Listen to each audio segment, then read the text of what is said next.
Nel, gaano ba kahalaga itong dadaluhang APEC Summit ni Pangulong Marcos? Yes, Jun, nasa lahat, katatapos lang nitong Filipino community meeting ni Pangulong Marcos dito sa isang hotel dito sa Busan. Doon sa tanong mo, yes, tama ka dyan, napakahalaga para kay Pangulong Ferdinand Marcos Jr. itong kanyang dadaluhan na APEC Summit sa Gyeongju dito sa South Korea.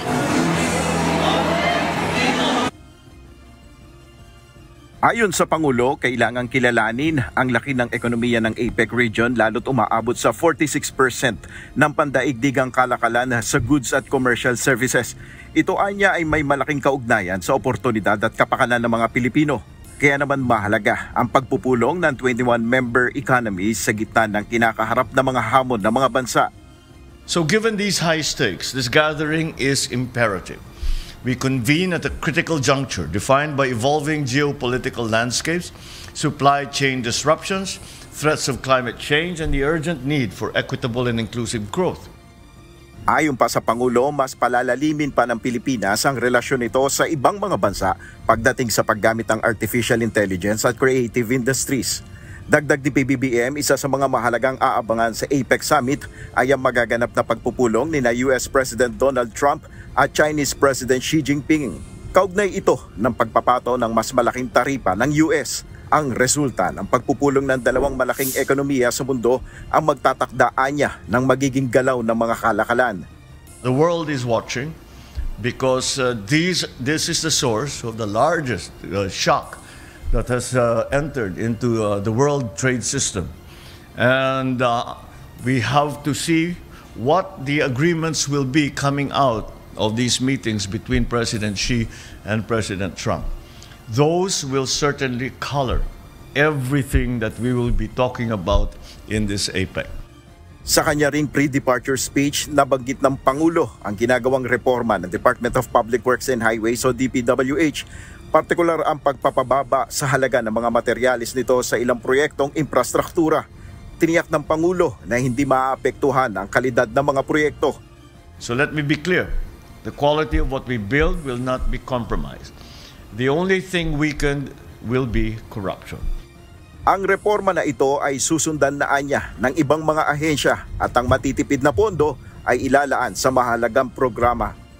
In this light, the DepEd, DADILG, DOH, DOTR, NI, and all other relevant agencies shall immediately follow the same pricing system as that of the DPWH. The savings we secure will go where they matter most.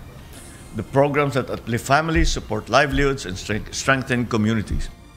Alas 5 ng hapon dito sa Busan, lumapag ang sinasakyang eroplano ng delegasyon. Kasama ng Pangulo sa delegasyon ang ilang miyembro ng gabinete at si First Lady Lisa Marcos.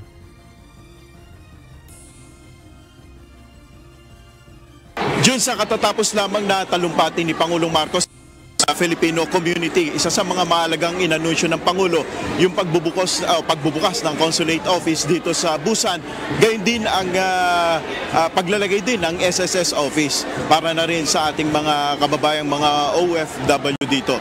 At kinilala rin ni Pangulong Marcos yung naging kabayanihan ng ating mga kababayan dito sa South Korea.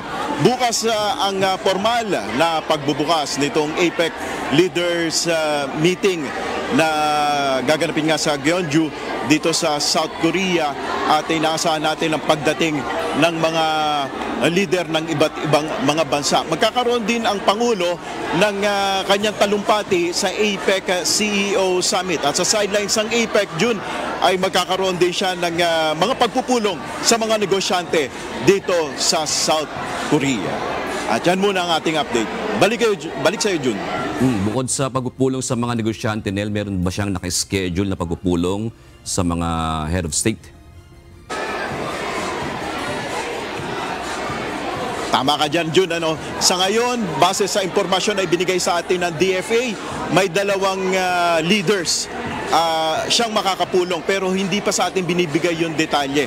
Pero sa ngayon din, June, sa tanong naman kung makakapulong kaya niya si US President Donald Trump o kaya ang Chinese President, ay wala pa rin binibigay sa ating impormasyon ng DFA kung yun ba ay magaganap. Maraming salamat, Nel Maribuhok.